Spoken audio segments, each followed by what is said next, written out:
Зарина мынандай бір пікір келіпті. Заринаны бәрі мазақ қылады деген шығар енді. Қылады ғой, жақтырмайтын сияқты деп. Қалай ойлайсыз сізді? Мен ешкім даже қатты араласпаймын да ешкіммен.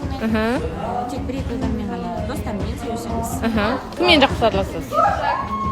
Екешпен, Тимамен, Бекет, қалғандармен аралас әртүрлі әркез. Мансұрмен ше? Мансұрмен жасарасыз. Жақсы араласасыз, иә? Иә, құрметті оқырмандар, олай ойламаңыздар. Иә, біздің сүйікті қатысушымыз екенін ұмытып кетпесеңіздерші. Үміткеріңізді күтіп отырсыз? Иә, үміткеріңді күтемін дейді. күнде әдемі болып бүгін бауырсақ пісірген. Айнұр қырғыз ер азаматын қабылдайды ма дейді. Қабылдаймын. Иә, маған мұсылман болса болды. Олай бөлінбеймін. Бастысы мұсылман болса болды. И жүрегі кең, ойы, өрісі, барлығы өте дамыған, күшті ер азамат болып, мені аялы алақанында деп жүрді. Ал жасы сізден кіші болса ше, мысалы Бекет сияқты де. Қаншада ол? Қанша? Қаншадасың? Кішкентай. 24 екен, жоқ жас па? Иә. Ауырлау болмай ма?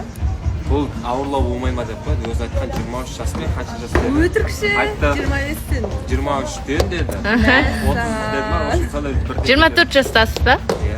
Ой, ештеңе етіп, бірақ жас қой, 24 деп, 25 деп айтыпсыз сіз. Жастар қоймай дейсіз. Қоймайды, иә? Бола ма негізі? Үміткер сіздер күтемін. Қайырлы таң достар, қалайсыздар?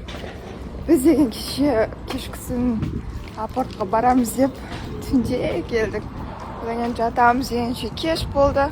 Обычно мен қазіргі кезде режимді дұрыстап, в общем, қатты кеш жатпауға тұрсам, мысалы, максимум 11-де уже ұйықтап қаламын.